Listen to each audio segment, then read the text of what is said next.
talk a little bit more. How did you get this award? Tell me a little bit of the backstory behind becoming $1 million club earner. Hello, everyone. Happy to be here like every Friday. Well, I mean, this is my second Friday in the 2024. And well, answering your question, I have to start with an idea, with a desire, and to understand the numbers, right? So I remember uh, Michael Higgins gave me my first bill of $1 million long time ago. And for me, initially was how can I really digest so many zeros? How can I understand so many zeros? And I've been working on a way to define getting closer and closer to the idea. Because if you don't understand how you can desire something you don't get, how you can ask for something that you don't understand, or something you never experienced, right? And going back a little bit on that, I remember once I wanted to stay. I didn't know how what's it called, luxury hotel is in Las Vegas, because I never seen one of those. I'm talking about like 15 years ago. And how can I desire something that I never experienced? So then I realized the closest way to start. I mean, to to achieve what I want, I have to experience. And well, going back to the hotels, I remember a friend of mine invited me to a suite hotel, presidential room, and I was like, "Wow, this exist?" I mean, I was so surprised. And from that time and on, I've been trying to book myself with high hotels. But the thing is, you may say, well, those are expensive. But it's with a desire first. And when I've been desiring those, then I've been receiving offers. I don't know how. I mean, hey, stay in this hotel, we'll give you half the price.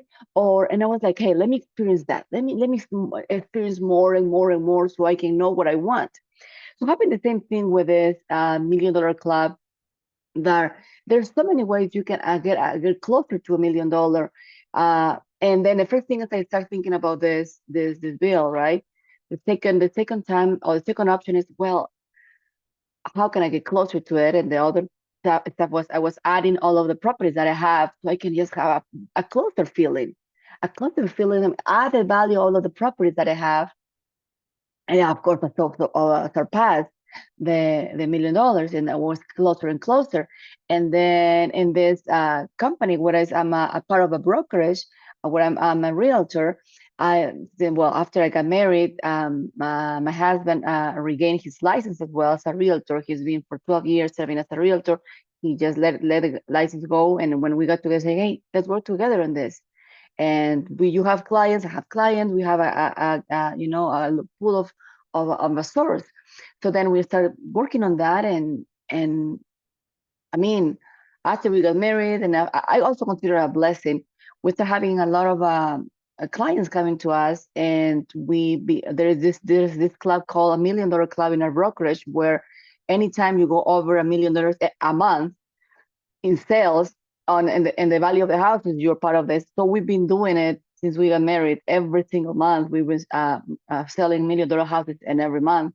So what goes from 20 to 30,000 a month in commissions. So we really ended up well, and this month is not going to disappoint either.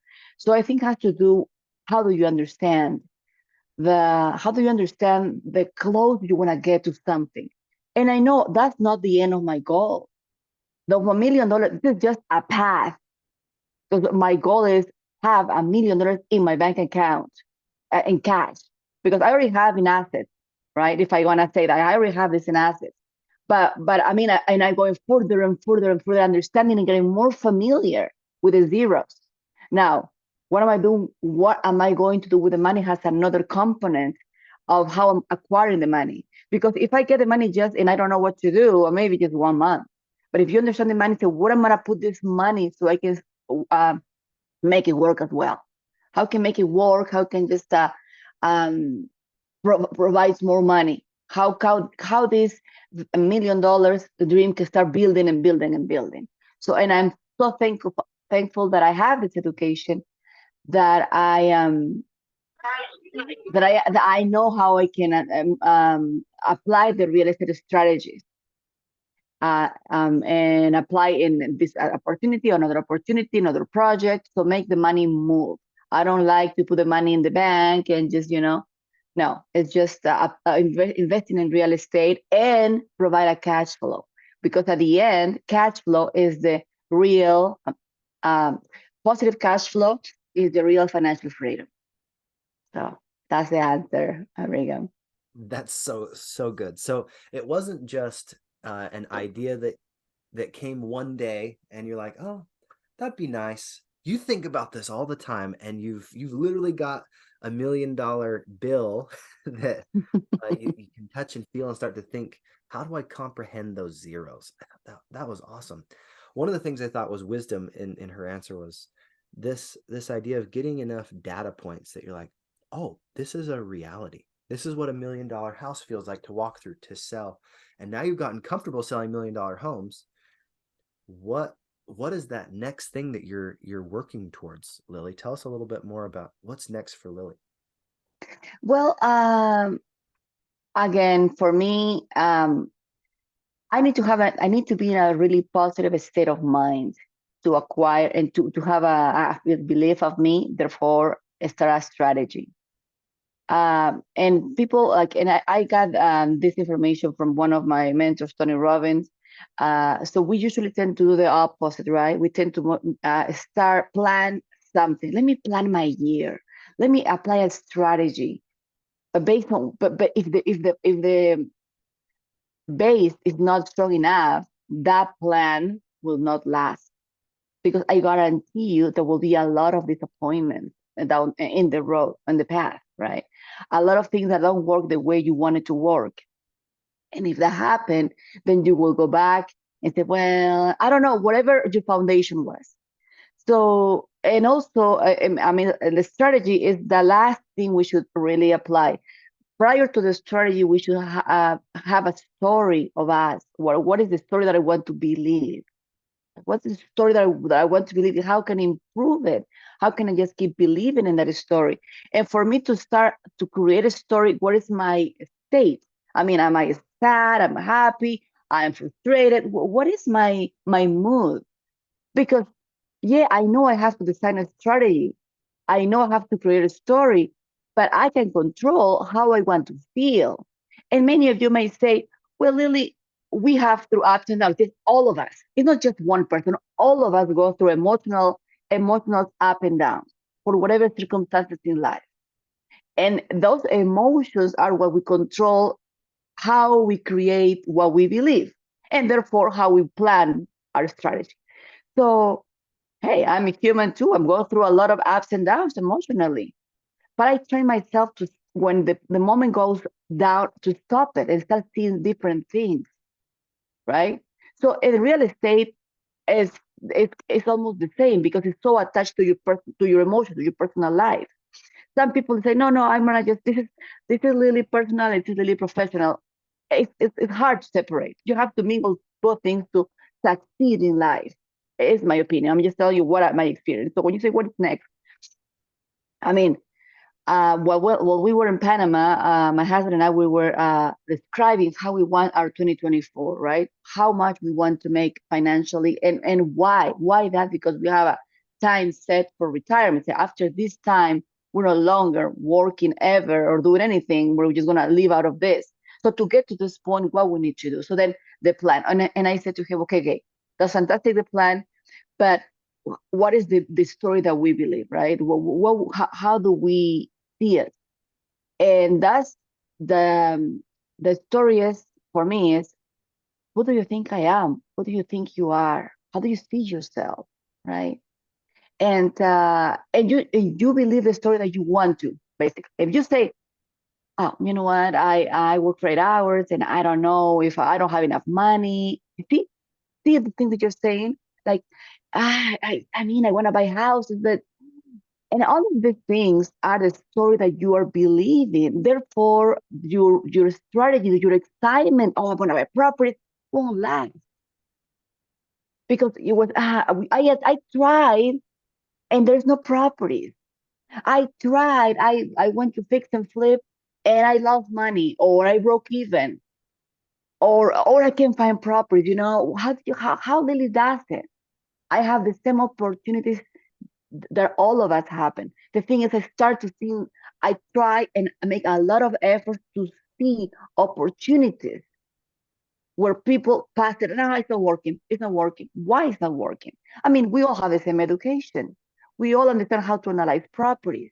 Why Lily is picking properties when others are not picking the same properties, right? I mean, and it's again has to everything has to do with your map. Everything has to do with your final destination. The final destination, the final destination will go along also with the belief in yourself and your story. What is the story that you want to believe? And yesterday I was in this training with Tony Robbins. It's like, what is your old story, and how we can remove the old story, right? The old story. And there's some, and there's not only one story. For me, there are several stories for each category, right? Like, if I feel bad about, say, my person, my figure, my finances, whatever. What is my story about? Okay, let me give you an example. Let me see. I have a lot, but what is my story about uh, freedom? Okay, so my story about freedom before was, well, before, way before, freedom was having enough money in my bank account. That's what my story. So therefore, all of my plans were based on having money in my bank account. My story now is not like that. My story is having enough cash flow coming from the properties. Therefore, my strategy is based on that. Mm. Okay. So for me to create that cash flow, have that story, I have to believe that this is, I mean, there's moments where the cash flow ended or the houses were burned, right? So, and I have to go and reinvent myself and make feel like, you know what? Okay, that's a learning process. That's fine. Let's find another one. There's moments that half of my cash flow ended in just 1 month, Oh, and I was like, oh, and I recovered again, went back to the basics. Like, you know what? That's fine. Happens. Let me start all over. Let me start working on other opportunities to continue building my cash flow. So when you're asking what's next, the next is I know what I want. I know what my goals. I have well-defined goals, but I have to desire with passion. And I desire to be financially. I mean, I financially free. Let me understand. For some people don't understand what financial freedom is. Financial freedom has layers. The first financial freedom layer is when you have enough income to pay your basic needs, which will be like your rent, your if you have a car, your food, your health, insurance, whatever is basic, right? The second level is when you have, besides that, you have enough money to have your vacation, live a comfortable life. And the third level is when you have enough cash flow. I mean, to just you don't even know what to do with your cash flow. It exceeds all of your luxuries and everything, right? yeah. So I'm in that process. I mean, I already in the first level where I cover my basic needs. So I'm working towards my luxuries right now. And I mean, I think it's possible. That's what I'm saying. When I make money, the money doesn't go to the bank, goes where this money is going to, how I can make it grow this money So to Lily, to let me produce cash flow. ask you another quick clarifying question. So you said you have three different layers. I think this is a really cool distinction about building your financial confidence. The first level is all of my basic needs are taken care of. And then you're like, now I have the lifestyle that I want to live. And that third level, this is something I actually heard from Garrett Gunderson. He's like, at some point we hit this level where it's no longer about us and it's about how can I contribute to other people. I think that's partially why you like to do these calls. If I had to guess, you get to give back while you're on your journey to get to that upper level uh, of confidence, financial freedom and confidence. So tell me a little bit about what you're doing right now to be able to build that financial confidence. You said you're already past level one. You're like, I got all my basic needs covering with my cash flow. I'm working on that lifestyle side. I feel like you're right about there. You go and spend a lot of good time out of the country with your new husband, and Yeah, tell me a little bit about what you're doing right now to increase your cash flow and increase that financial confidence. Okay, thanks.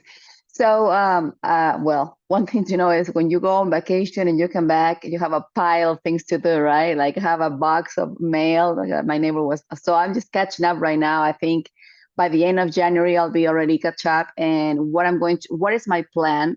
The plan that we have designed while we were in Panama is we're going to focusing more in finding properties that matches our ROI.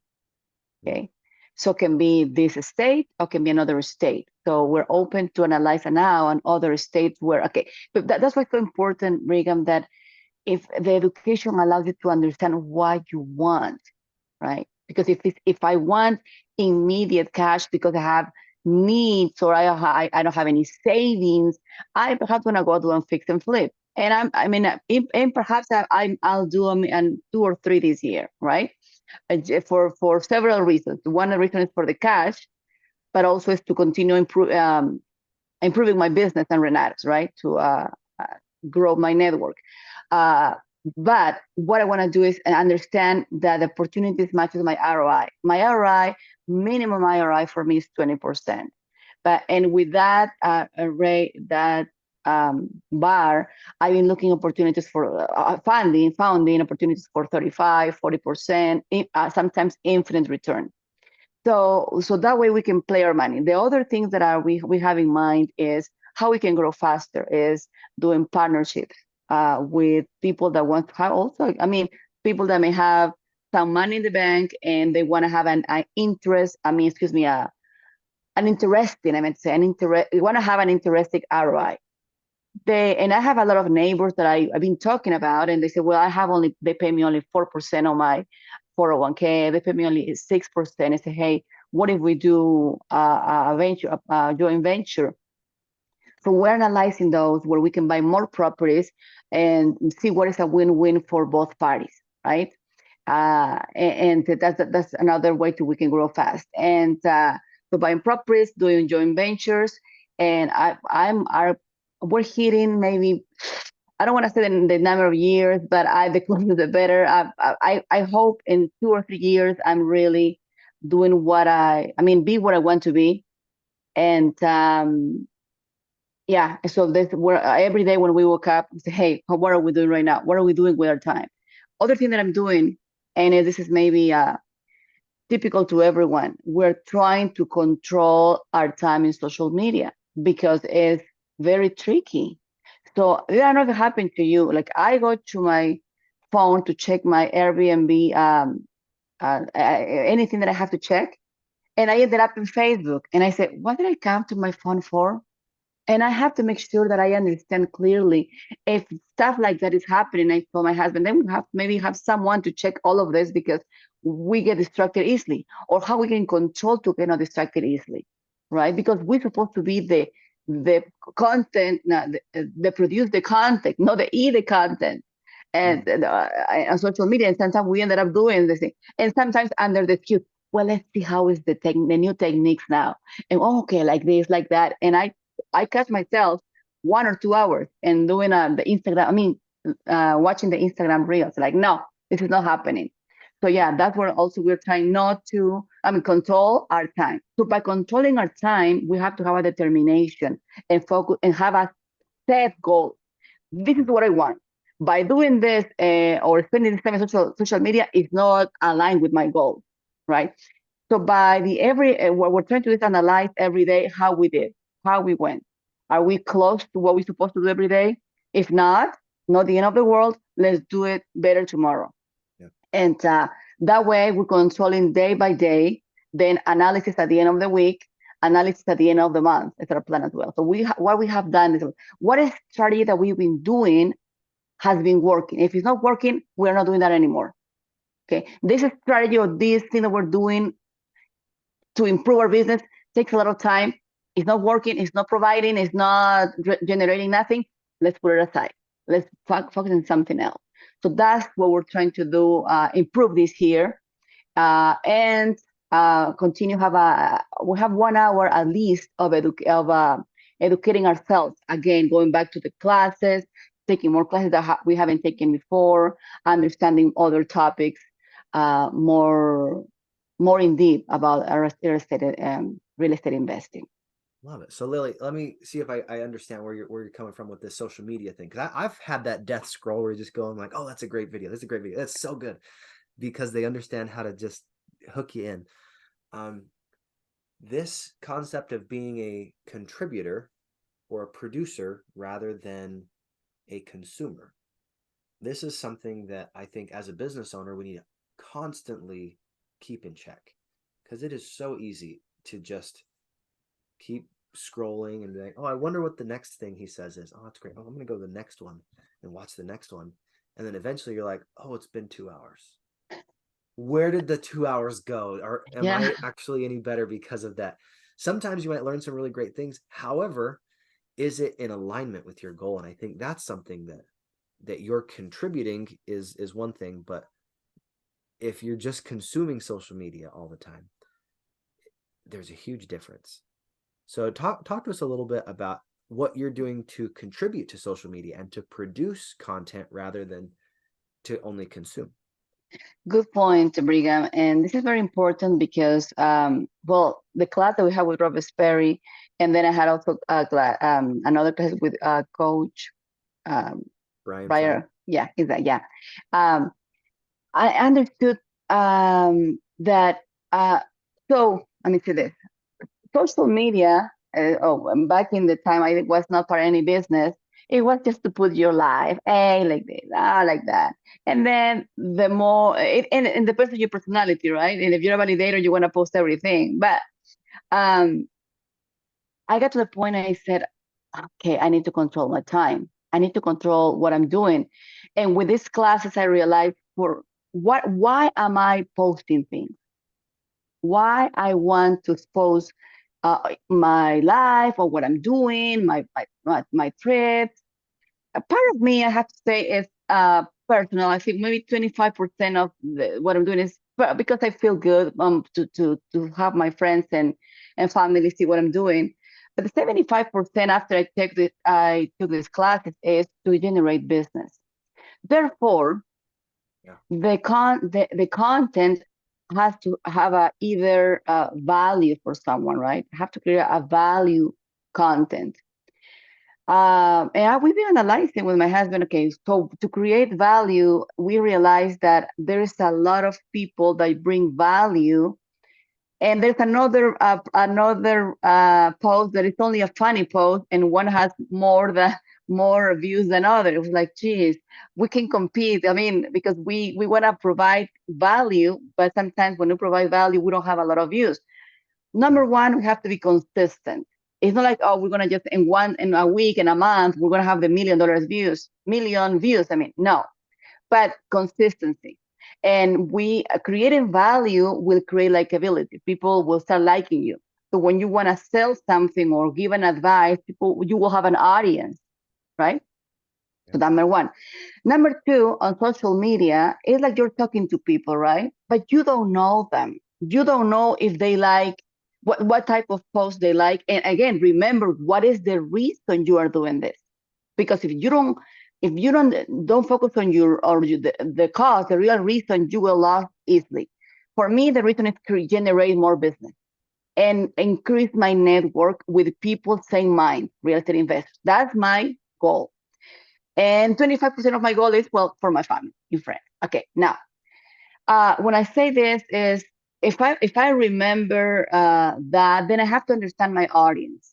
And I'm glad we have the drive forward where you can understand who the people that they are related. And we may have a lot of directors, we may have executives. I don't know you, but there's posts that have a big description and then a picture, a big description to see more. There's people that like to read that or read and comment. Others don't. Others see a long description just get bored. And I was talking to a few people in one of the meetings, Renato. Yeah, they told me I don't see the long post. I don't even look at it. I just maybe I click like, but I don't read it. So I was talking. Okay, so then I realized I have to put a short post for the director, for the executives. I have to put a long post for the relators, right? I have to put maybe a comedy post, a funny post, right?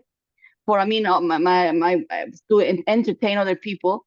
So we come like, and this is getting honestly kind of a part time when you want to control social media, right? So then I'm glad my husband knows about this and understand about all of this technology that I wouldn't. So for him, it's easier just to do stuff. But if it's getting heavier and heavier, then we're going to delegate that to someone else. So again, answering back to your question is create value before you start asking. If you say, hey, I'm doing this, call me. No one is going to call you. No one. And you will get annoyed. You never say, call me. You just say, call me without say, call me, right? You provide content, you provide value. And how we provide value, Regan? We have so much value in our education.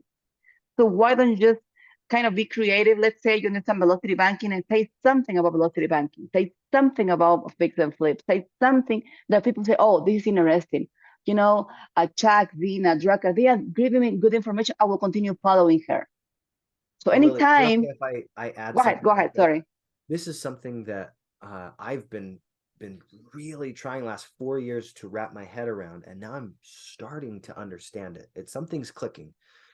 The difference between something that's valuable to you and something that's valuable to your audience. Exactly. The difference is if it's valuable to your audience, you're going to be rewarded by attention. You're going to be rewarded by likes and comments and shares and things of that nature, and starting to create deeper connections. If it's only valuable to you, it's like you hear crickets, right? Nobody else is going to care. So if we're conscientious of the things we're sharing, and we're like, is this actually going to help elevate somebody else? Is it going to be enlightening? Is it going to be something that they would like to tell their friends about? Is it something that they can actually use? Because Steve Larson taught me this: value is usefulness. If what you're sharing is only useful in this specific context and they can't use it somewhere else, we sometimes need to look, is what we're sharing worth sharing? Or is there a way we can tweak it so that it will be more relevant for somebody else? It can actually help them see possibility for themselves or elevate, because it's not just about it's actually not about trying to impress anybody. I learned this from Greg Kimball. It's not about impressing someone on social media. It's about expressing what's possible. It's about expressing ideas, about expressing ways that they can tap into their future and expressing what's going on in your life. And sometimes it's just making those deeper connections with people. So, Lily, I know we only have a moment left because you have to leave in like 3 minutes, but sum this up for us. What is the nugget of wisdom or the actionable thing that we can do based on what you shared today? Go ahead and let us know something that you're like, oh, this is something I would suggest doing. Uh, I will suggest studying, since we are still studying the 2024, is have a great foundation when you're doing your goals. And with no great foundation, you will give up easily. Like that's the reason a lot of people going to the gym very excited the first week or 2 weeks of January and they give up. So, and ups, did I lose you guys? No, right? Oh, I thought I lose you. We still got you. Okay, so that therefore, what I would say is, um, have a great foundation. Define what you want and why you want it. I want money for what? Well, what is it that you want, right? And you need not only just one, you have to desire with passion, like your life depends on it. Yeah. And I think that's what makes the thing different. Um, you need to decide, I want this, I want time with my children, or I want time with my spouse, or I want to have more time, I want to retire soon, or I don't want to work after at the end of this year, I want to quit my job, or whatever it is you. And if you work on that and you just internalize, make sure that your goals are, your actions, your weekly daily actions are aligned with your goal. Mm. So, I mean, you have a end goal, maybe 2 or 3 years or 5 years, and you also have a end goal by the end of 2024. So work with the end goal of 2024 so your actions will make more sense. That's what I would say. Okay. That's really beginning with the end in mind, is what it seems like to me. And I think you've got a great perspective on that. Thank you so much for sharing. Your energy and effort was much appreciated today. And we're one of the things I'm actually really excited about is a lot of these calls that we're doing. We've been recording them and stuff. I'm gonna start cropping a couple of them. Like, this was a great call. I'm definitely gonna take this one and put it on our Elevate uh, Facebook page and our YouTube channel, because you Thank you. really over delivered. Thank you so much, Lily, for that. And it's going to be a great time to continue. We're going to work with Jared Brenchley now. We're going to take time right at 9 o'clock. We'll dive in with him. He's going to be going into the real life uh, of being a real estate investor, and how he has created his strategy with reels and some of the value that goes into that. So I'm gonna actually stop the live stream on Elevate Facebook page. I'm gonna start it over on my own personal Facebook page. But guys, stay on the line. It's gonna be awesome. We're gonna have an amazing time today with Jared Brenchley. He really knows how to leverage social media to build a brand and to build confidence in what we're doing here.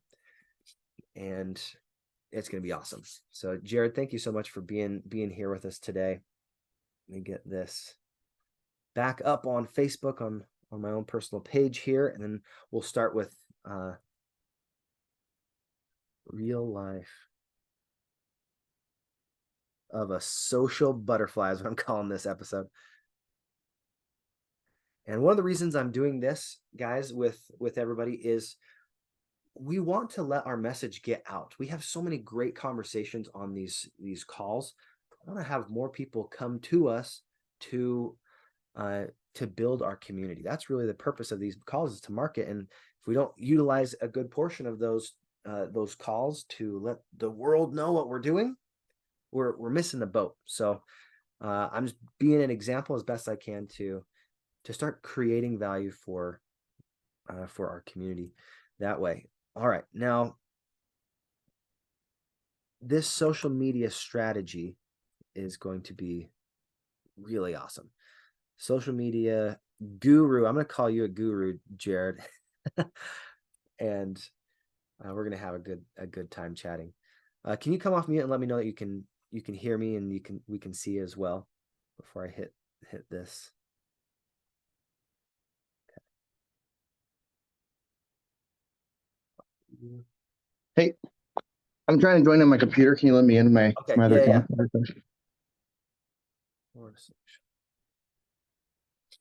Okay. Give me just a second. Okay. Perfect. All right. I'm going to make you co-host as well. Co-host. Sweet. And then where'd your other computer go? There it is. Okay. We'll go co-host. Just make sure one of those is muted so we don't get the echo. There we go. Okay, perfect.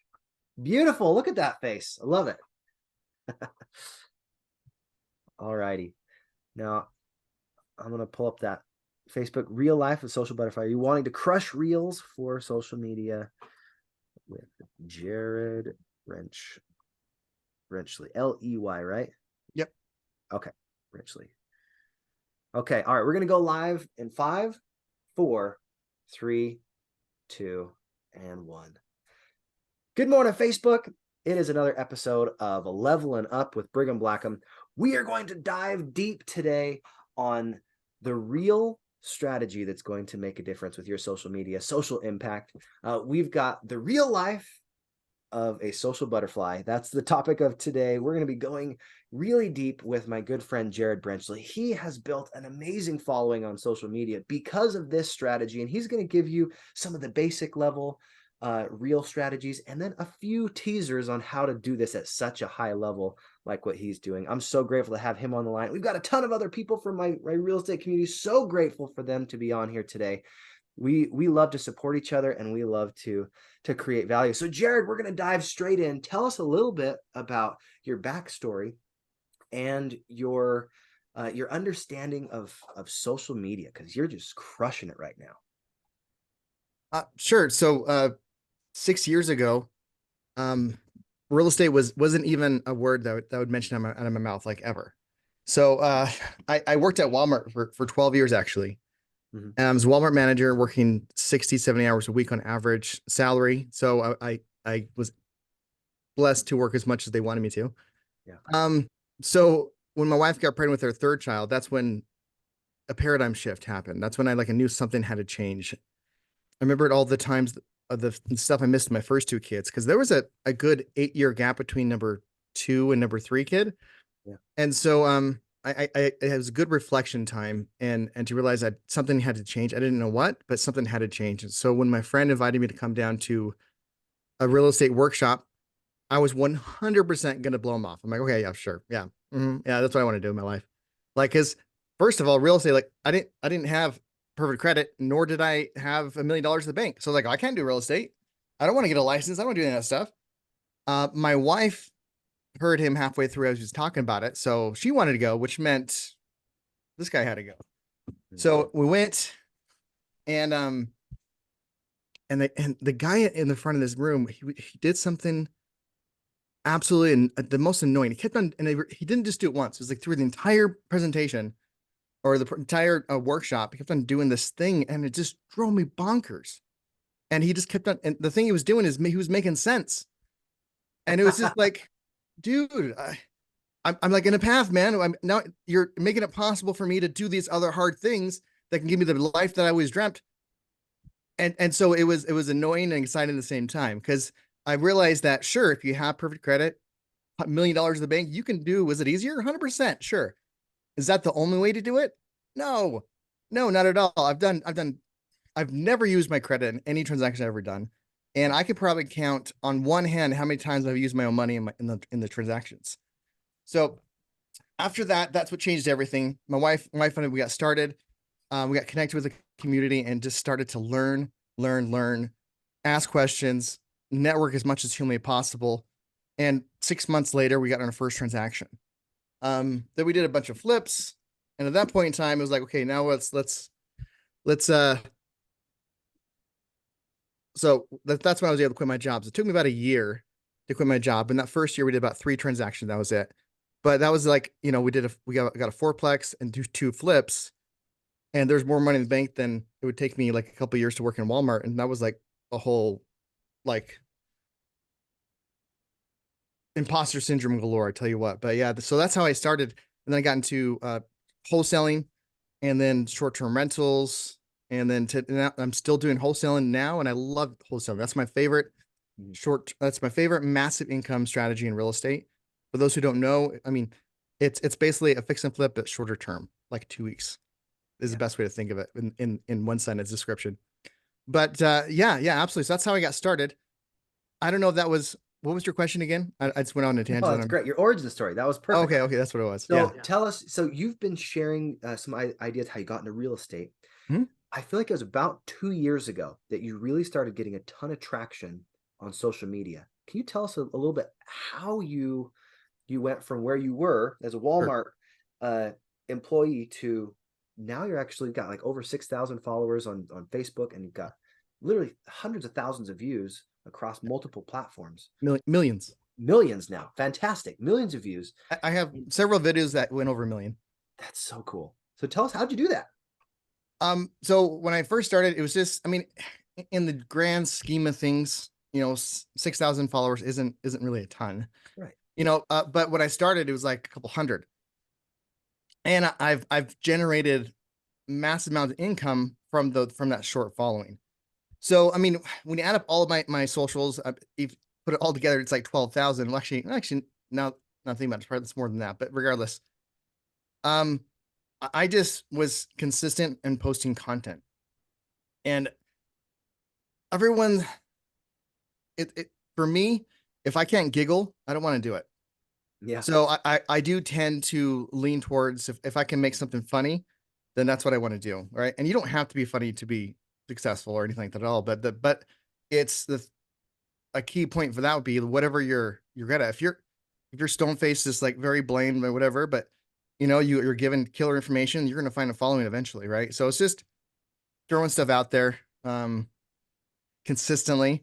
I got mentors and people to help me out to monetize, because I know people that have hundreds and hundreds of thousands of followers, and like I've spoken to them like million plus, and they make nothing from their following, nothing. And so when you just from my 6,000 followers on Facebook, um, I'm not going to say the exact amount, but I made quite a bit of money last year by generating leads for my business, by getting people intrigued where they want to partner with me. So we do joint ventures, things like that.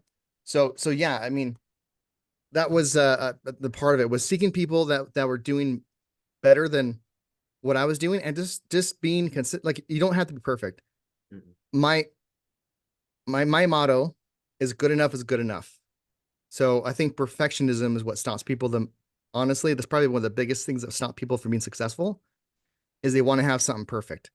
Yeah. Because you can look at your first post and like look at the people that are very successful, and in social media specifically, and you look at their first posts, and it's terrible. It's terrible.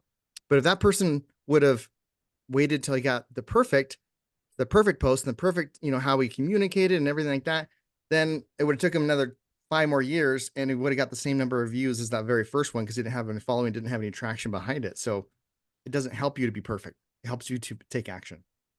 Good enough is good enough. Mhm. That's a great motto. I love that. So Jared, as you started diving into doing reels, because I mean you do multiple every single day. Yeah, I know we've right. talked a little bit about your batch strategy. You're like, hey, just do a ton at the same time. Can you talk to us a little bit why you do it that way, rather than like, oh, I have an idea, I'm gonna just do it right now. Have an idea, I'm gonna just do it right now. Tell us a little bit how you batch your content and just make it. So I have in my calendar. There's been times where I'll go through like on a Sunday and just make a bunch, but in reality, because it doesn't take me very long to make them, like I just have block in, from 6 to 6:30. I can make 3 or 4 in that time frame, and just throw them out. Yeah. So that's and the thing is, like, sure, I can do 3 or 4 in 30 minutes, but at first it would take me 30 minutes to even think of doing one. So it just takes time and practice. The more you do things, the more it's going to be. So you're not going to be doing multiples at first, right? Especially if you're doing it like once a day or something like that. Um, it might be easier to pick a day and get 4 hours and make the week's worth of content, which I've done that before, and then you're good to go. So it kind of depends on on your strategy and what type of content you're doing. Yeah. So I try to mix it from tips and strategies into a lot of just funny meme type posts. Whether I'm like mouthing something funny, and I always relate it back to my industry. So it's not just funny, but I like to have it, and most of them they're not funny, but I try to be at least humorous or entertaining the very least, as far as like, but it's back to my industry that I'm working in. Yeah. It seems like you'll take an idea and you're like, oh, how can I real estate that? Yes. How can I make this connect to real estate? Mhm. Bring it back to the industry. It keeps you top of mind. Now, we learned that in one of Yeah. our classes, that if we're top of mind with people, it's when they have that need that they'll think of you. So what are some of the other ways you've been able to keep top of mind with people? Other than being consistent, like that's the biggest thing. Yeah.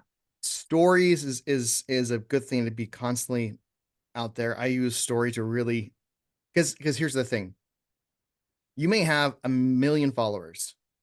When you create a post, whether that's TikTok, social media, or Facebook, Instagram, whatever, just because you made a post doesn't mean that guaranteed every follower is going to see that post. It's not even show up on their feed. Yeah. They're most, like, you make a post, maybe 100 people, and you have thousands of followers, and maybe 100 people see it. Like, well, where's the other thousands? What's going on here? So Facebook they want people to stay in the app as long as possible. And so if your post is not getting a lot of engagement, then it doesn't show it to all of your friends. So maybe like 5 or 10 or whatever. So it does kind of like, it tests out to some of your consistent followers. And then if that starts to get some engagement, then it really starts to explode and expands. And so you can do a lot of cool things by asking questions just to increase your engagement. And those questions can be anything, and I love, like, even the toilet paper roll, what's the right way? The front side or the back side. You'll get like hundreds of people commenting and fighting in the comments, and it's awesome. So creating engaging content, whether that has to be exactly in your niche, which is ideal, but doesn't have to be. Because if you have engaging content, those other posts you're creating will be showed up more of their feed too. So if someone engages with your content, Facebook is more likely to push your other posts in front of them to see if you like this. Oh, you like stuff from this creator? Do you like this? Do you like this? And so being engaging and having people just comment and stuff, and also being consistent on posting in groups. That is huge. I can talk a whole ton about groups because a lot of people are like, well, man, I got like 300 followers. I can't, what do I do? I can't, there's no leads there. I already, there's my grandma, grandpa's there, and my aunt and my cousins, and that's all I got. Like, okay, great. How about, would you like to, if I can click my finger and give you 30,000 followers today, Bergen, would you like that? Would that be helpful, you think? If I can just get 30,000 done? Yes. Great. Awesome. Go to a Facebook group that has 30,000 members, post in there. Same thing. Done. Yeah. Done. And so you're expanding your reach. That's how I know you're talking about top of mind, but this is still in the same context. It's kind of more, reaching out, but you can join groups that you're interested in, and plus in your niche if you're trying to grow a business in it. So I joined a ton of real estate investing groups in Utah, and just real estate investing groups in general. And then let's just say, like, if you're a hockey fan or whatever it is, right? So you join those groups and you start getting engagement, and then people start following you, and then it opens the door for people to really get to know you, and to know your message, and to know what you're all about and what your business is and all that stuff. So you don't want to sound salesy or preachy. It's just like, hey, here's this thing. And then, because here's the thing, like I can post on a message, or I can make a post and like, I just did this. I'm so excited. I will get more people to engage in that and ask me how I'm doing that, or they want to be part of my business by just a curiosity post. Like, hey, I just closed my 15th short-term rental without using my money. It's amazing. And if that's all I put, I didn't say, hey, message me. And I do that sometimes, but I'm very strategic when I do that. When I actually ask, like, hey, here's the link. Let's work together. But for the most part, it's just going to be an intrigue post, and then people reach out like, dude, like, what are you doing, man? I want to learn some of this stuff. Or like, hey, my cousin has a house that she needs to sell. If I give you the address, can we work together? Like, yeah, sure. Absolutely, man. So when they're reaching out to you and you're not out to them, it becomes the sales process, whatever you're selling, whatever you're, whether it's joint ventures, education, whatever it is, it becomes a lot easier when they're coming to you asking about your pet hair salon, or whatever it is. Right. And so being consistent and posting on groups that you're interested in, and also in your niche, in a business standpoint, will dramatically keep you in top of mind. And there's something what I call farming.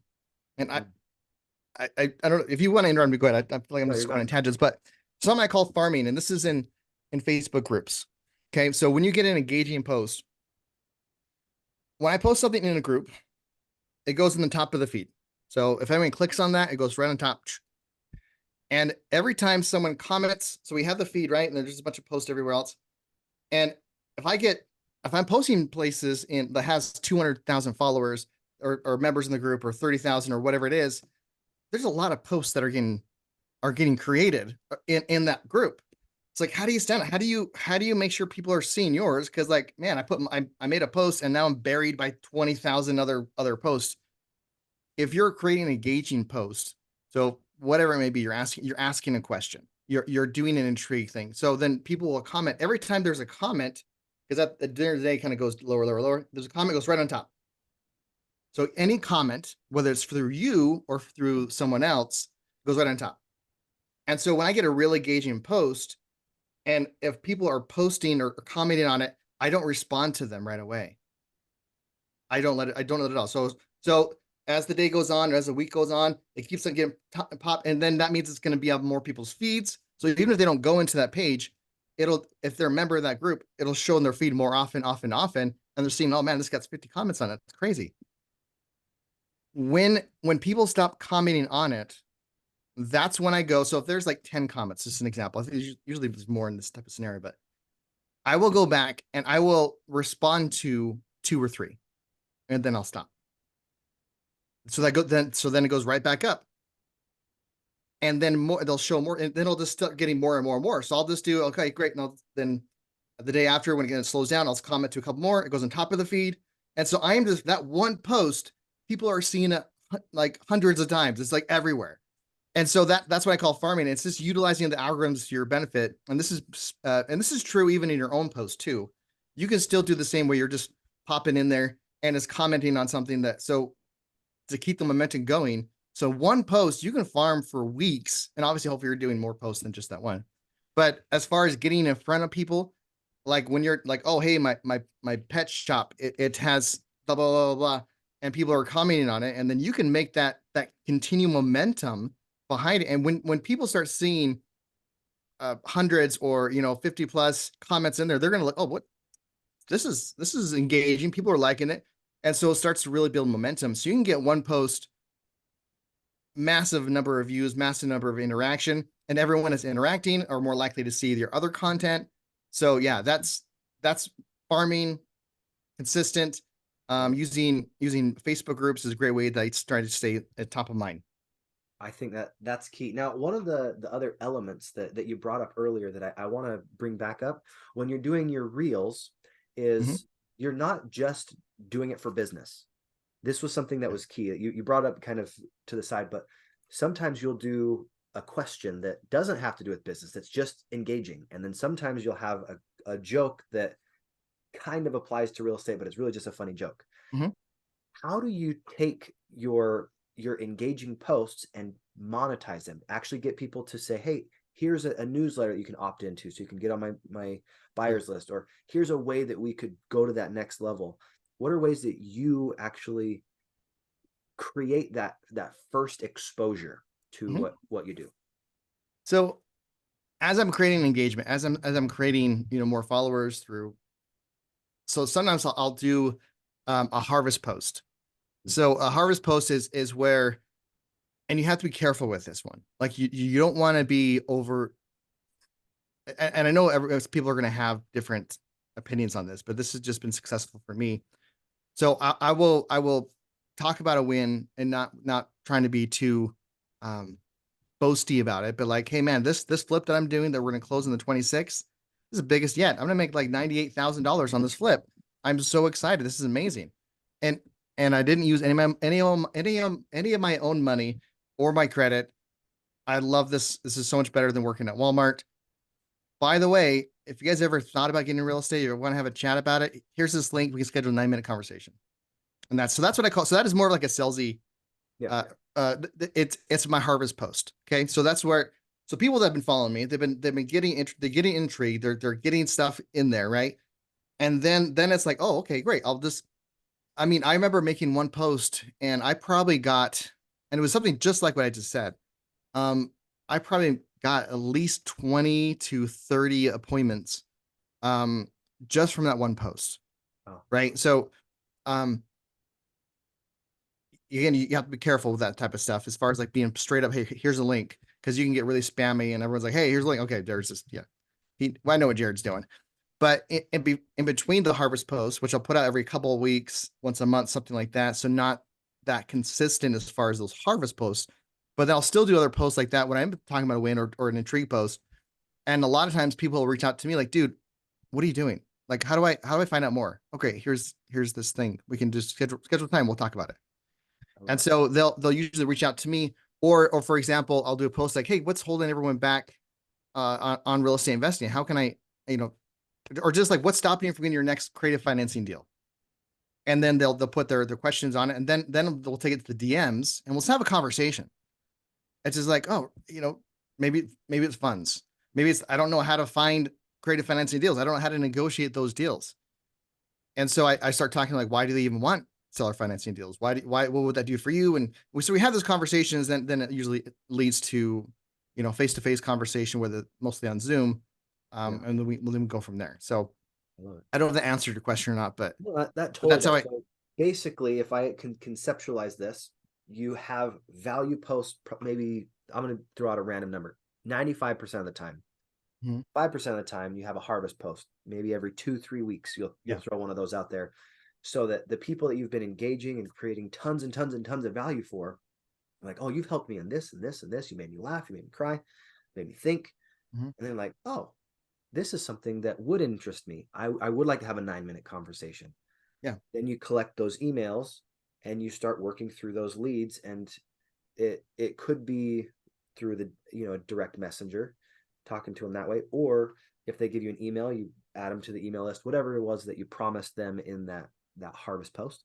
Yeah. And then you just create value for them. And it sounds like the way that you've been able to monetize this the best is you have deals that are constantly coming in, and you're letting just people know, this is what I'm doing.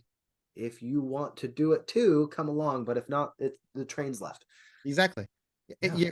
And you don't have to be massively successful to do that strategy either. You're just documenting what you're doing in your business. Yeah. So when I first started, I was not crushing. I wasn't doing multiple deals a week. I wasn't doing anything. That wasn't a thing, you know. But what you can do, if someone's like just starting out and just you as a pet, whatever it may be, right? So let's just say you have a pet business and no one's really, or you're looking to get it started, your pet business, whatever, Yeah. pet haircutting. You can just start posting things like, oh, great. Hey, I just bought this cool machine to cut out this pet's hair. I'm so excited. Or if you're real estate, like, hey guys, I haven't done a deal yet. I'm just learning. I just learned X, Y, and Z. This is amazing. So you can start putting those type of posts out there as in not so much like bragging or like, hey guys, you want to learn with me? You know, especially when you first begin, you don't really want to do a ton of harvest posts.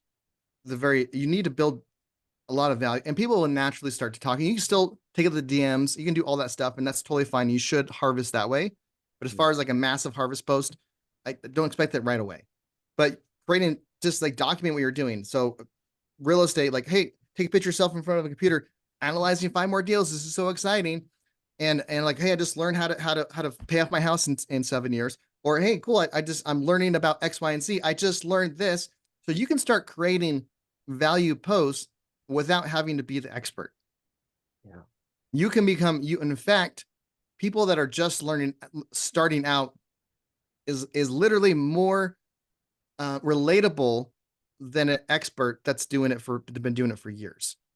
So if I'm seeing, Brigham, as you're out there and maybe you just started and you're taking action and you're talking, oh, I'm going with my realtor to check out this property. What do you guys think of this thing? If I ever pick this up as a flip, what would you guys do to it? And you're asking questions, you're creating engagement.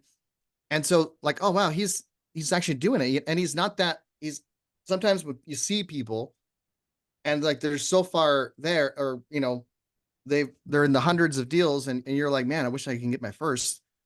It's almost intimidating to say like, hey man, I would like to learn that too. Or like, I have a deal, but I don't know if you even have time even to chat with me. Now, so a lot of times that can intimidate. So being newer in whatever industry you're in can actually be an asset because you're more relatable and more easier to talk to. And like, and it's just like, you're not the expert. You don't need to be. It's like, yeah, well, let me plug you into the same system where I learn. Or yeah, I'm just learning. I'm just a student, but let's go learn together. We can JV and stuff. Who knows? Right. It's really cool what you can do. It's just a matter of documenting what you're doing, being consistent at it. And I just learned statements is phenomenal for getting intrigued. Love that. One of the things I thought was really valuable, when you are a beginner, be a beginner. Yeah. And it's okay to say, I am not an expert yet. I'm working on it. Yeah. I'm a shared expert. Here's something that an expert shared with me. I learned this. Mhm. That's just creating relatability. I think that was a great point. Thank you so much. Now, let's get into maybe some nitty gritty things with a reel. How do you choose your content for your reel? And how do you know what's going to be helpful and what's not when you're creating reels? Because I know you've probably done a couple thousand reels, not a couple hundred. Yeah. And some have been winners. Some have probably not seen very many views. And most are trash. Yeah. You're like, that's just how it goes. So how did you find the winners? On reels, I am the strategy of let's throw stuff at the wall and see what sticks. Nice. And you never know which one's going to take off. I really have no idea. I mean, I've only had a couple that's been the hit over the million mark. I've had a couple of 100,000s, but Most, if you go through it, like most is like 200 views. Yep. You know what I mean? So not a ton.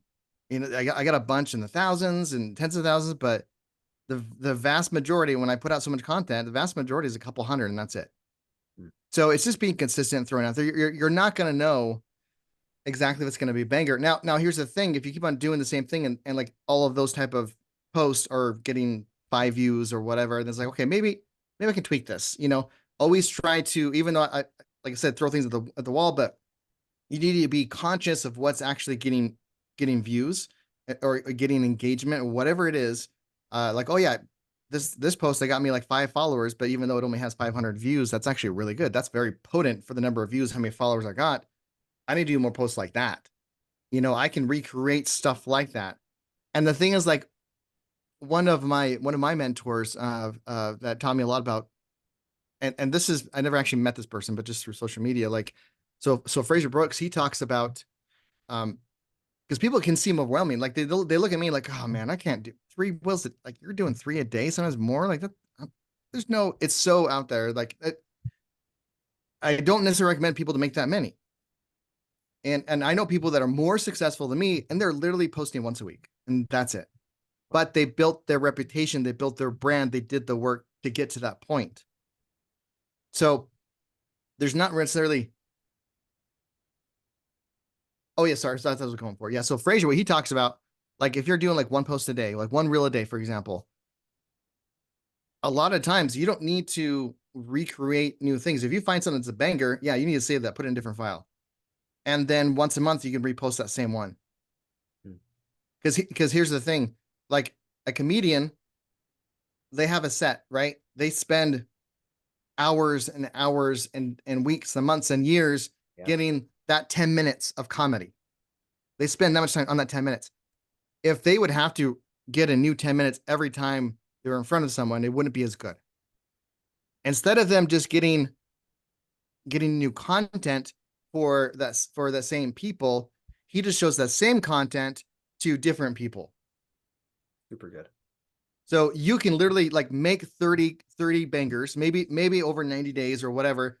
So 30 reels that are really, really good, that are actually getting somewhat traction. And then you can switch them out. You can do all sorts of cool stuff. And then you can just repost it. Yeah. And I have not had anyone like, didn't you post this last month? And because I will repost stuff. Not a ton nowadays, but like when I'm busy and I have no time to even give the 30 minutes, I'll just like go through my vault and I'll throw older stuff out. So I'm still consistent, still doing stuff. But yeah, someone can literally just do 30 posts and they have enough content for the whole year. Done. That's huge. And I think that takes a little bit of the pressure off. Yeah. Something that I keep hearing, I've been going through a mindful marketing class by Dr. Greg Kimball, and he talks about document, don't create. Document, don't create. That's something you brought up too. It's you just recognizing, I am doing my business right now. How do I maybe have a camera on and talk about what I'm doing? And bringing people the behind the scenes experience of what it's like to be a successful wholesaler or to be a successful short-term rental host. When you are creating content, I know in the beginning it feels so overwhelming. It really does. What would your suggestion be for a brand new person, never made a reel before, to be able to do their first reel and their first reel consistently, like 1 a day? How do you help them get into that pattern of, I can do this? If someone hasn't made content, so Coach Fryer, he talks about getting your pillars. So you want to know what is your message? Like, what do you really want to talk about? And this is really good for people that don't know what to post. Is writing in a nutshell, and I'm going to butcher this, but he goes through this whole process when you're 25 and you knock it down. But basically, you're going to find 5 things that you are passionate about: family, religion. Maybe that one's like, for me, it's real estate. Could be mentorship. Could be motivational, like or mindset type of stuff. Whatever it may be. Nail down what those 5 things are, and then 5 days a week, Monday through Friday, you're going to post one thing about your family. The next day, you're going to do one thing about real estate, your business. I think, and so you can just kind of go through that to find what your voice is, and that makes it easier to create that content when it's like, oh yeah, I'm so grateful for my husband. He did blah blah blah blah for me. Done. Doesn't have to be fancy. You don't got to be like every message, every post doesn't have to be about your niche if you don't want it to be. But people can get to know you for the real person you are and what you kind of stand for. So if someone's really having a hard time, even like I don't like, let's just say it's motivational. You can there's an app that I'm not affiliated with, but CapCut, the app called CapCut.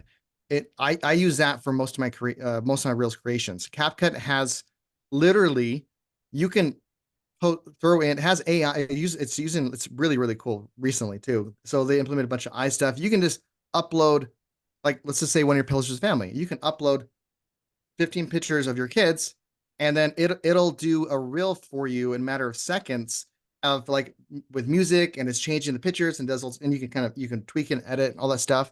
So if it's like, I don't have any time, I don't know what to do, you can, okay, great family. Well, I don't know.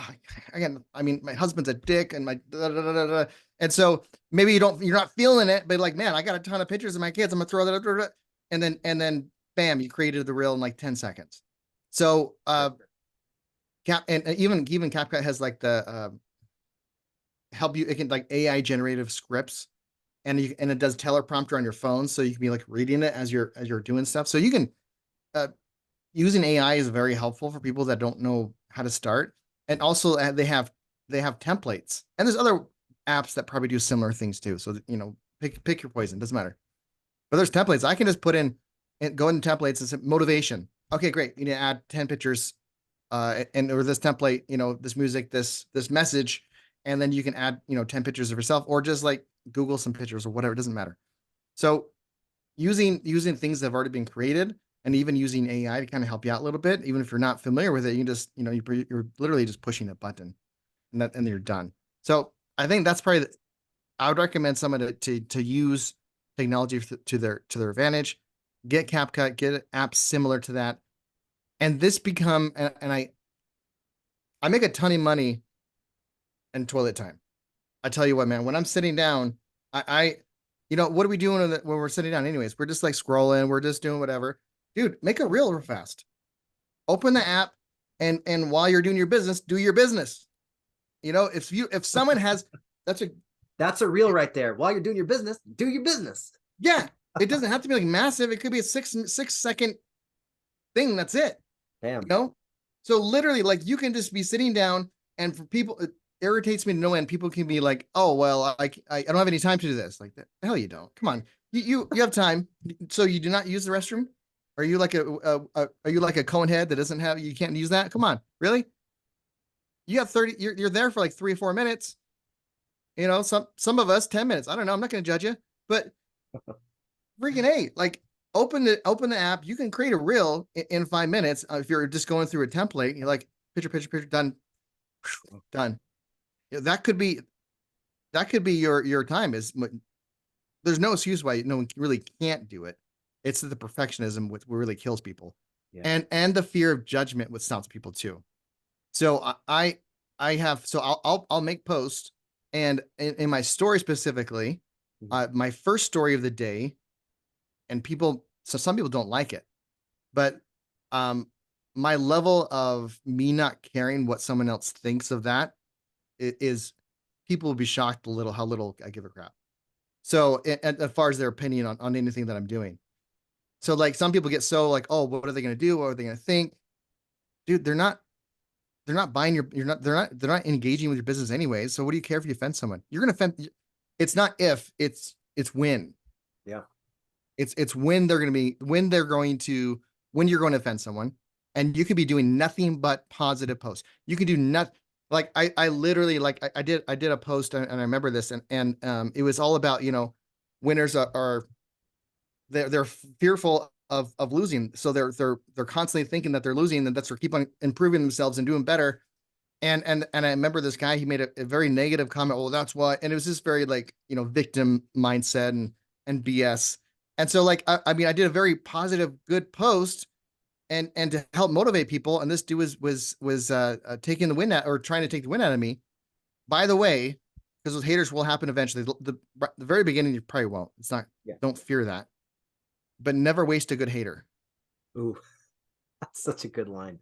Don't Never waste waste a good hater. So No, it's what did you phenomenal. do with that? Go ahead. Okay, so when haters start commenting, they're not usually a short comment. Okay, they're usually they're thinking it out, like, oh man, especially if you start engaging with them. I don't necessarily recommend this. You got it. This can be an energy suction if so. You gotta monitor yourself. You gotta hold back if so. I with caution. So they're on, for example, a reel. Yeah. Facebook measures the engagement by the likes, comments, of course. Also, the number of views and how long someone's in it.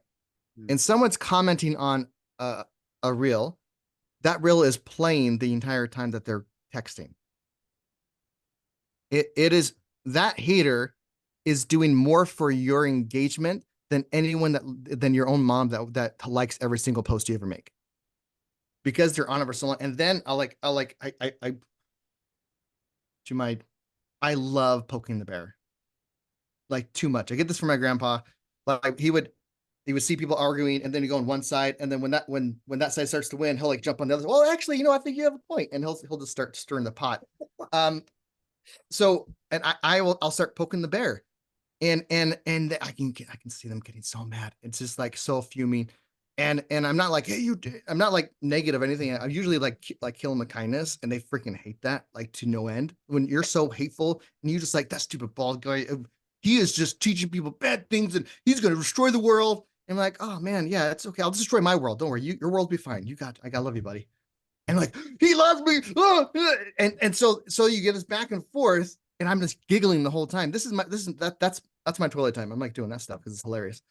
And so, but they're getting back in there. They're making so many interactions with the post, and it's just like funny. And by the time to slow down, I'm like, hey, by the way, thanks for so much engagement. Like, since we started talking, my views went up by almost 1,000, dude. Thank you. I really appreciate your help. I'm making more people able to see this post that you hate so much. Ooh, and either they'll talking more, which is like, or they'll eventually stop. But yeah, it's you have to be very careful though, because if you find yourself actually that dude, because sometimes they'll say stuff that like get you. So I don't necessarily recommend people poke the bear. You got to have the right mindset, and if you feel that it is taking energy or more time than it should, than it would a regular comment, then you probably should just leave it alone.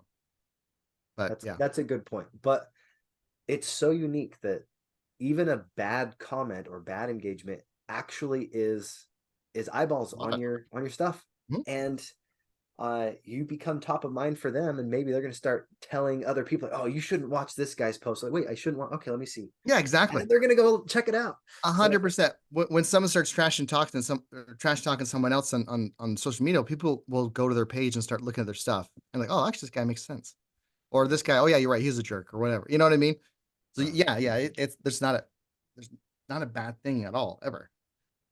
I love it, and that reminds me of that little expression, if it bleeds, it leads. Sometimes we have comments that are cutting. Yeah. If we take it personally, man, that can hurt really bad. But if we think of it like what you just did, you did a complete reframe. Never waste a good hater. Don't waste them. Great reframe, because he's actually helping your engagement. That's great. Yeah. And you can be short too on your comments and back to him like, dude, I love you, bud. And just stuff like that. And they'll get so mad. It's so much fun. I mean, and I obviously, like, I know you're not mad at me. Are you okay? And I'll not most times I'm like sincere, like, are you okay, man? Like, I get it, you don't like the post, but are you all right? And then then things get really get so mad. It's fun. Are you okay? Oh man. And then I've seen actually people screenshot some of their worst comments and make a reel from that, and like, right. That's your next comment. Actually another great repurposement of those experiences. Well, you can, and that's once you start getting some traction, people are commenting on Facebook, or excuse me, on TikTok specifically. You can actually respond to a comment in a new TikTok, but the thing is, it'll actually it'll have a link to the original video that you're commenting, that you're responding to that comment. So I'll have like the window of the comment. And so like on TikTok, you can actually farm a very successful and getting content from that one post that did get 100,000, because you're getting 100, 200, and suddenly one got 100,000, and another 100 comments. You can do that's 100, because they're asking questions. They're like, way to go. Like, oh man, hey, shout out to Billy Bob Thorne over here for saying that appreciates what I did. Awesome, see ya. And the people are seeing it. Oh, well, wait, what did you do? And they click on to go back to the original video, and farming. And then they go back to the original video, and then they see that, and the videos start going up, and then they start showing to more people. It all cascades on itself. And with multiple platforms, I use the same content across the same platforms. Now, obviously, there's some other gurus would say that this don't do that, but it's better than not doing anything. But if you're making a reel for Facebook, one, you can actually connect your Facebook account with your Instagram account. So if you make one post on Facebook, it automatically posts it to your Instagram account. But there's plenty of other websites and programs you can do, which you create a post, put it in there, and then it sends it out to, and in your LinkedIn to your, it farms it out. If you don't want to, actually go into the account, then copy and paste, blah, blah, blah, because it does take some time to do something like that. So you can use programs and to make your life easier. But yeah, you can make one post. If you're making a reel, like why don't you have a TikTok account? There's no reason why not. I have like over 4,000 followers on my TikTok account, and like if I didn't make any of this post, that's 4,000 people that wouldn't. They're definitely the 4,000 different people than my Facebook. So it definitely adds up, and you're getting your message across to more people. So true. And if you're spending the energy and effort to make that real, you might as well get traction in different ways. If you need to change the music or change something slightly about it, barely, but repurpose it. I think that you don't even have to change anything. Just throw it up there. Yeah, just just do it. If especially if you're first starting out, like you could, as you get going, progressing, it's like, oh yeah, this is a very common, this is a very trendy music. Yeah, so you can go that route, but for people that are just getting going, like don't good enough is good enough. Just don't worry about that. Just throw stuff out there, get it out there, start putting the message out.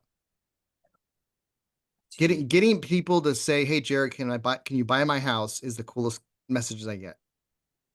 Hey Jared, I found, they come to me. If you are having a hard time finding like sellers, and it's like, oh man, I hate cold calling.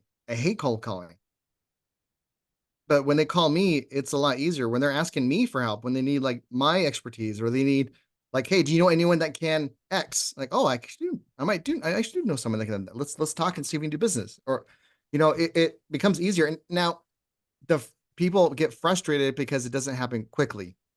Yeah, it can, and there's people that I know that just exploded 10 times faster than me in many ways, but that's okay. That's good for them. That's awesome.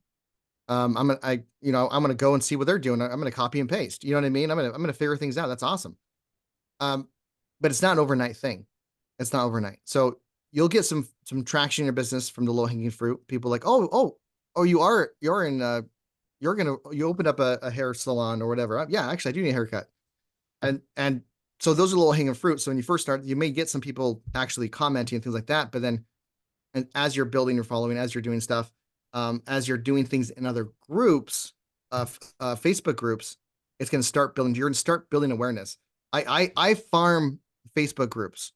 There are groups specifically where, because I do post in a ton of like, I have hundreds of Facebook groups that I'm part of, but there's probably like 3 or 4 that I really spend time in. And so there's specific groups where I'm a member of, and this made me tens of thousands of dollars by being a member of that group. Wow. So it's, and when I say farming in that group, is like I'm consistently putting content in that group. I'm consistently engaging not just on my posts, but on other people's posts. So you can engage in other people's posts, and it's just like, using real estate as an example, if someone commented in a real estate investing group, like, hey guys, I've had a hard time finding leads, and you you don't have to be the expert here, but like, oh yeah, you know, I had the same challenge. Have you tried this? And then it starts the conversation. It starts to like, hey, like, you know, I haven't done any deals either myself, but my mentor, he told me to do this. You should try that. Or I just learned from a class, you should do this. And they're like, whoa, class? Wait, what class you taking? Is it helping? And it starts that conversation. Yeah. You know, that's a good way to, you can really farm an area, a group and make, do some pretty cool things. So you want to, depending on what you're doing, and you don't want to be salesy in the group, because sometimes the admins don't like that, but you're just providing value, communication, and then take it to the DMs. Yeah. Like if they say like, hey, if they would respond to that, like, oh yeah, my mentor, my teacher taught me how to do this. You should try that. Like, oh, well, what class, what mentor are you talking about? And then I'll take that conversation to DMs, and then we can have a real conversation. Oh, well, so why are you trying to get in real estate? What, you know, and I go into the whole, like, how can we help each other? And that's in the DMs though. So it's not like out and about and people like, oh, I see. Oh, you're just trying to sell something. You're just trying to be looking for partnerships. You're just trying to do whatever, you know, like I'm trying to help people, but yeah, absolutely. I'm trying to make money at the same time. Yeah. I think that's the key, is understanding why you're doing what you're doing, not just what you're doing. Yeah. And it sounds like when you're in this farming mentality, you're planting seeds consistently. And then when the harvest time comes, you're like, I'm going to take this from that group and bring it to a personal level. Could be in a direct messenger, or it could be you collect their email and you have a consultation for 9 minutes. And then you see if there's a possibility we can do business together. But it sounds like your first priority is, am I helping? Am I providing value? Am I planting the seeds so that I'm top of mind, so that when they have that challenge with their property, or when they're in the desire to go do some real estate, you're top of mind. Yeah. So Exactly. Jared, when you are struggling to like get traction with some of your posts, maybe it took a little while to get going, what helped you stay on track and say, I need to be consistent, and I know I'm providing value? What helped you stay on the track? Because I mean, for a couple months, my guess is brand new people, they might not have very many views. It might be like 12 views and they're all friends. Yeah. Well, what did you do to stay on track and stay here? Because you've been doing it for a couple of years now. Mm-hmm. Blocking time helps. Knowing when you're going to do it and how you're going to do it.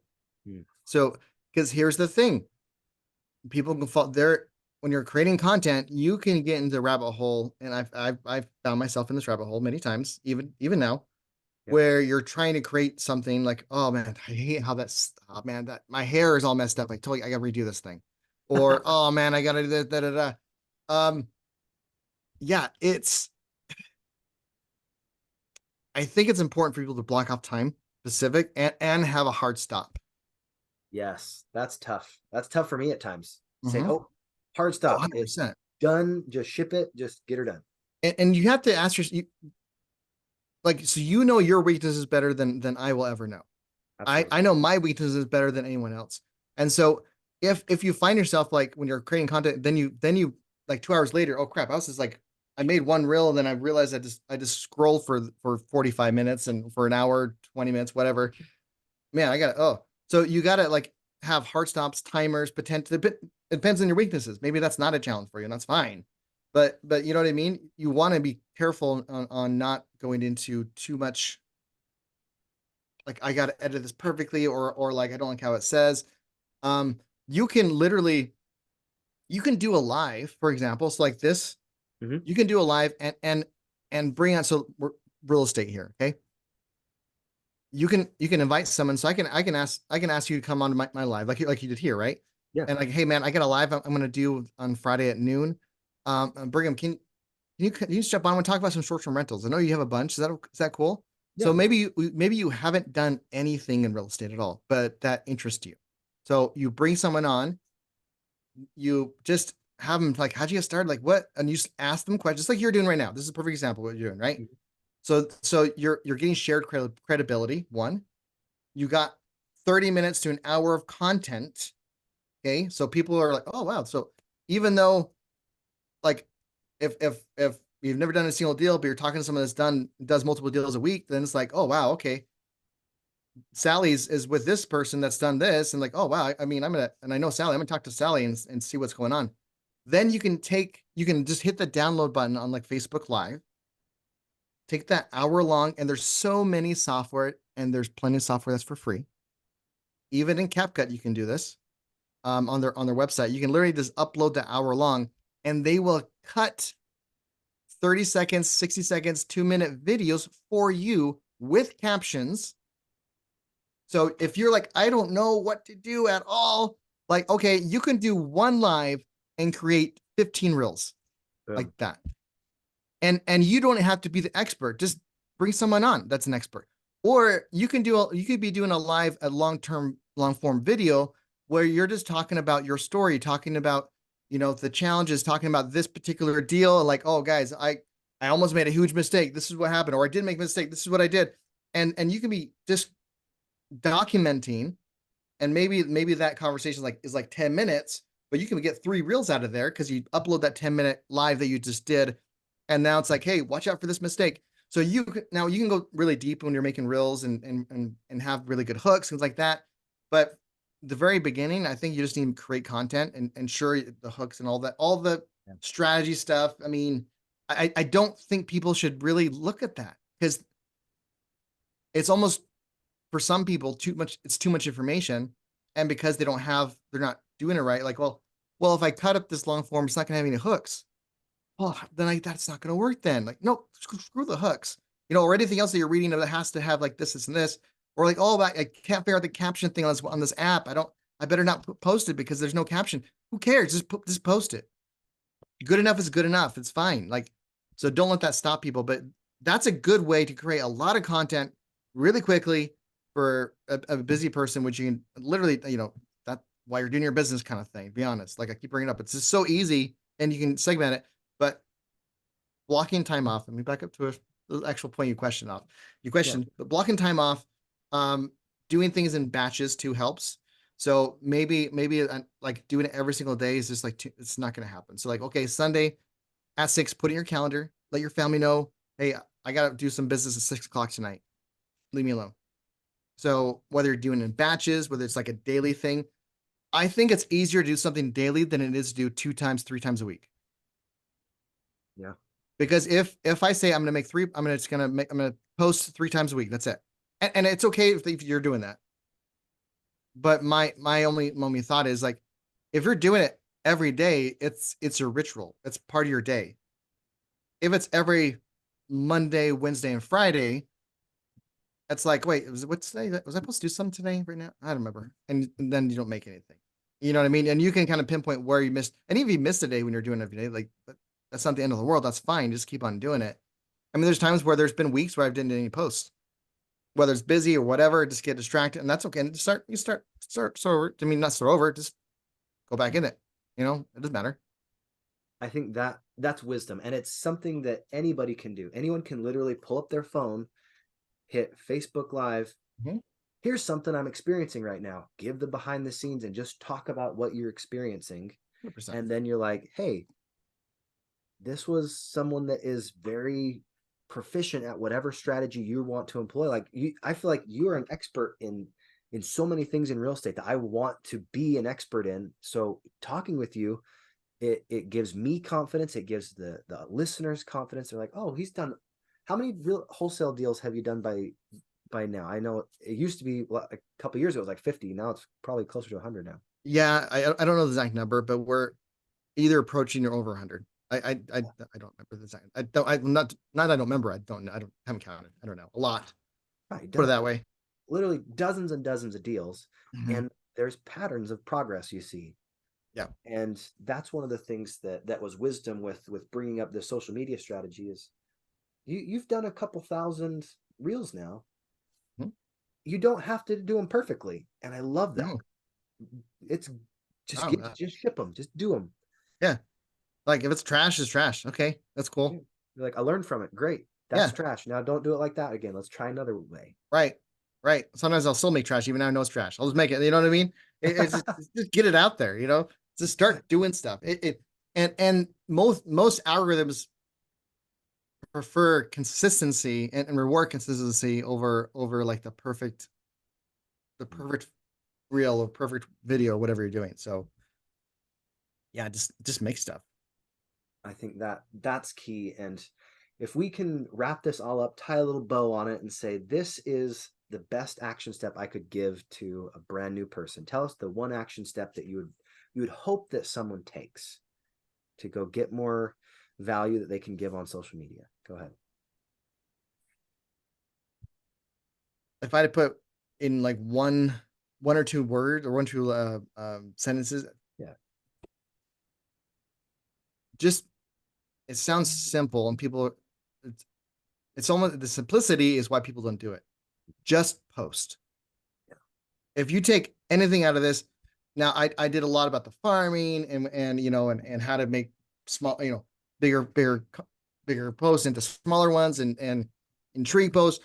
All of that stuff is very helpful and you learn over time, either through your own actions or from other people, things like that. But I think people, and this is true with real estate, I've seen so many people that get analysis paralysis, and same with posting. Analysis paralysis. Just post. It doesn't have to be pretty. It could be, I saw this picture. I like this picture. That's a freaking post. Just do something. Start making a post. Start sending things out. This is how powerful this is. So I built my brand 3 years ago to do even remotely close to the number of deals I'm doing now, which I'm doing more now than I was 3 years ago. But to do less deals, let me tell you, I would have to dial 600 numbers a day. I had a dialer. I would like for 2 days, I would do dialers, setting appointments up. I would go across, I live in Tooele, so go to Salt Lake, go to Ogden. I go to all these appointments to talk to these sellers. So I would spend hours upon hours upon hours to do a few deals a month. Mm-hmm. And so now, because of my following, because of what my brand I built, I have not made a cold call. And like in 2023, I made 5 cold calls maybe. And that was just like trying to help someone out, showing someone how to do it. That was really the deals that I've been getting now. And there was one point in time back in the day when I started making some money, I was putting like $10,000 into marketing for deals. So Facebook ads, things like that, $10,000 a month. So I was putting energy, effort, time to do less what I'm doing now. Because I built this brand, people will partner with me like, hey, Jared, I have this lady. She's actually looking to sell her house. Can you help? I just need help negotiating, closing this thing out. Oh, sure, man. Yeah, let's talk to her. And I don't even go to their house. I can't tell you, like, the last 10 deals I've did, I probably only been inside the house on 2 of them, and those were the flips that I'm doing. The other ones I haven't even walked in. I haven't even physically seen it, but I made money from it because I built this system, built my brand where people are like, hey, Jared, I need help. And I'm giving tons of value to these people, and they're making money. And like, oh, wow. I watched a class about negotiating, but I didn't, how you play piece that together. Like, and now they're off on their own doing all sorts of stuff. Right. But then they're like, yeah, I got another deal. This other challenge I didn't think about. Can we JV on it? Like, sure. So the vast majority of my deals I'm doing now is from people doing joint ventures with me. And it's because I built that brand, and I'm delivering what I'm saying, right? It's just like, let's have a conversation. Let's see. And it's kind of fun when the things that how I negotiate, it's I don't know, it's unique, but it's just different than you think. And so they're like, I can see almost their face, like we're on Zoom, and like they get kind of like confused. And then when we get the deal where the person was like, we're only going to sell at this price. I'm not doing any creative financing. I'm like, yeah, you're right. If you don't want to sell this price or doing creative financing, you shouldn't do that. I don't want you to. And like their face is like, don't tell them that, Jared. But they're quiet. And then at the end, we have a contract with seller financing lower than what they said. And so that's fun. But because I built that brand, because I did something. So just post. I know that I knew one thing hypo on that, but yeah. Just post. There's hashtag just post. Yes, just post. And I think that's the consistency. And what's cool about consistency is you build a habit, you get iterations. And if you wait till tomorrow, it's literally harder. So just post today. You post today, right. You're like, hey, I posted yesterday. And you post again today, like, I posted the last 2 days. And you build confidence. Mhm. And you get better by just doing it. So just post. There's Jared's key takeaway for that. Now, guys, since you stayed on this long, I actually have a Leveling Up Your Social Media book that I wrote that's insights for the last year and a half that I took from Brian Fryer, Rob Sperry. Actually, there's some things even from Jared, my friend Dane, a lot of different concepts and ideas of people that have been helping me, just like this call. And I put them into this little ebook, and it's yours for free. So it's just a way that I can interact with you guys more. I'm always trying to do more things with building value, and this is one of the ways that we do it. So Jared, where do people find you on social media so that we can make sure that they know, oh, this is where I can find the funny man of real estate, and that's real, REEL and REAL. There you go. Yeah. So my Jared Brenchley on Facebook. You can follow me. And same name with Instagram, Jared Brenchley. Just do a search. I'm there. On my TikTok following is funny real estate is my handle. And but you can find all of my links and stuff just from Linktree/Ask Jared, and has all my socials and stuff there. Perfect. All right. Well, thank you so much, Jared. I really appreciate this.